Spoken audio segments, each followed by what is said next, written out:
Halo anak-anak, selamat pagi. Bagaimana kabar kalian di rumah? Hari ini kita ketemu lagi ya. Berharap anak-anak di rumah masih dalam keadaan yang sehat dan tetap semangat untuk mengikuti pelajaran. Baik anak-anak, hari ini kita akan belajar IPA dengan materi gangguan kesehatan pada jantung dan pembuluh darah manusia. Dan kita sudah masuk di tema 4 di subtema 2. Nah, untuk lebih lengkapnya, kalian bisa saksikan video pembelajaran dari Bu Guru berikut ini. Selamat menyaksikan.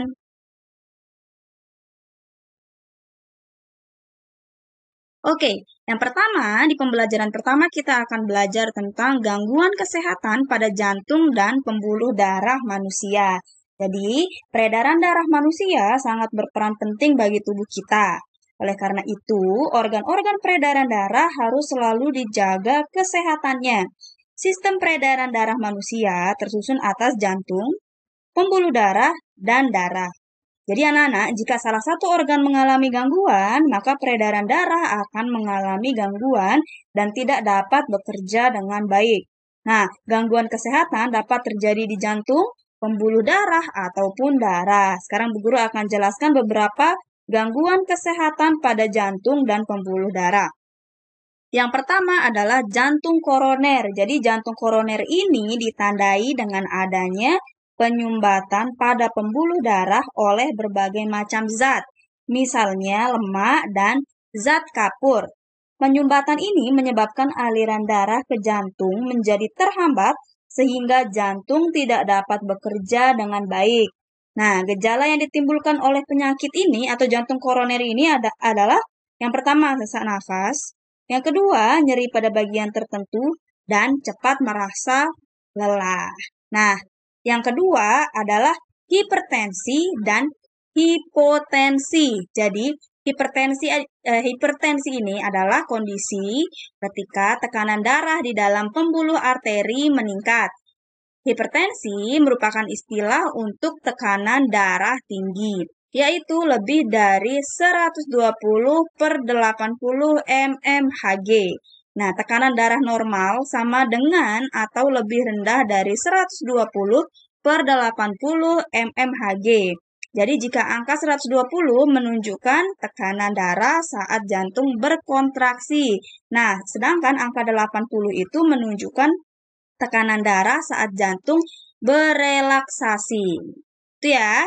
Nah, faktor yang dapat menyebabkan hipertensi itu adalah usia yang lanjut, gaya hidup yang tidak sehat, jarang berolahraga, dan stres. Nah, sedangkan untuk hipotensi atau tekanan darah rendah merupakan kondisi ketika tekanan darah di dalam pembuluh arteri menurun, yaitu lebih rendah dari 90/60 mmHg. Nah, faktor yang dapat menyebabkan hipotensi adalah faktor usia, kondisi cuaca, dan efek samping obat-obatan. Oke, yang ketiga adalah varises. Nah, anak-anak mungkin sering dengar apa itu varises ya. Jadi varises ini ditandai dengan munculnya benjolan pada kulit berwarna keunguan. Nah, anak-anak bisa lihat dan saksikan pada gambar berikut yang Bu Guru saksikan yang ada di kaki ini ya. Nah, yang diurat-urat ini namanya adalah varises. Nah, hal ini disebabkan oleh adanya gangguan atau hambatan pada pembuluh darah vena dalam mengalirkan darah. Selain adanya benjolan, varises ditandai dengan gejala pegal-pegal, rasa panas dan perih, serta lelah di bagian tungkai. Nah, untuk penyebab varises sendiri adalah bisa karena faktor keturunan dan terlalu lama berdiri atau duduk bersila terus-menerus. Nah, di pembelajaran kedua kita akan belajar tentang gangguan kesehatan pada darah manusia. Nah, di pembelajaran sebelumnya, Bu Guru sudah menjelaskan dan kalian sudah belajar tentang gangguan kesehatan pada jantung dan pembuluh darah. Pada pembelajaran kali ini, kita akan belajar tentang gangguan kesehatan pada darah. Nah, gangguan kesehatan pada darah dapat disebabkan oleh faktor keturunan dan non-keturunan. Sekarang Bu Guru akan jelaskan dari faktor yang non-keturunan, contoh gangguan kesehatan pada darah manusia non-keturunan.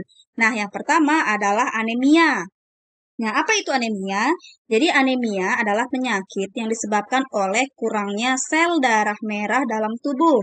Penyebab anemia antara lain pendarahan yang hebat, kekurangan zat besi, dan gangguan pembuatan sel darah merah pada tulang.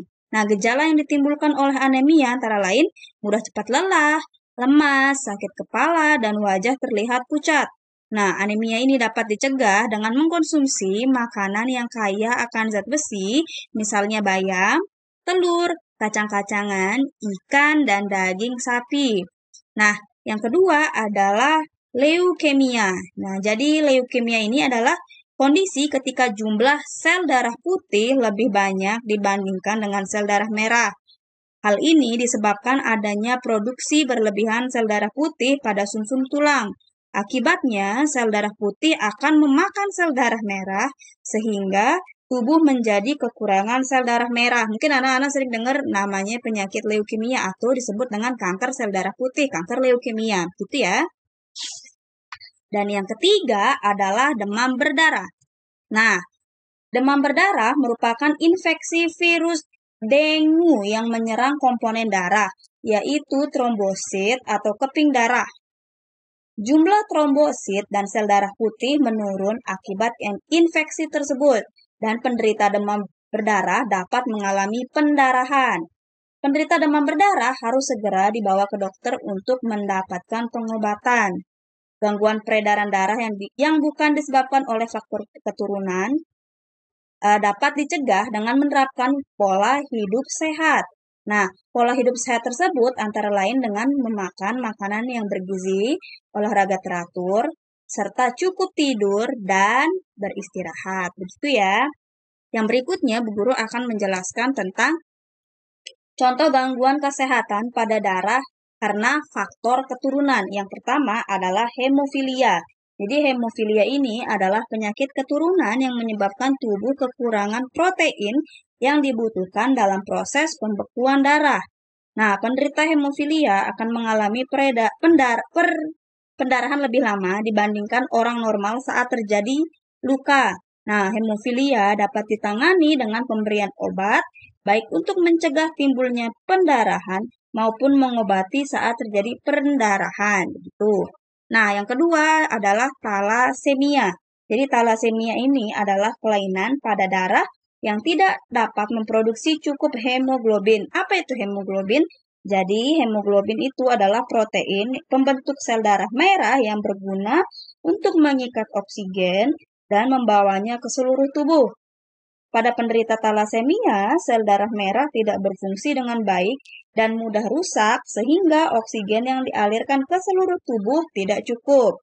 Nah, gejala penyakit talasemia ini adalah mudah merasa lelah, lemah, hingga sesak nafas. Dan penderita talasemia juga dapat mengalami anemia. Nah, di pembelajaran yang terakhir kita akan belajar tentang faktor-faktor yang mempengaruhi kesehatan sistem peredaran darah. Nah, pada pembelajaran sebelumnya kita sudah belajar dan mengetahui berbagai macam gangguan kesehatan pada sistem peredaran darah. Ingat lagi anak-anak mengenai penyebab dan gejalanya. Jadi, gangguan kesehatan pada sistem peredaran darah dapat mengganggu dan menghambat segala aktivitas. Jadi, berbagai gangguan kesehatan sistem peredaran darah tersebut dapat dipengaruhi oleh berbagai macam faktor.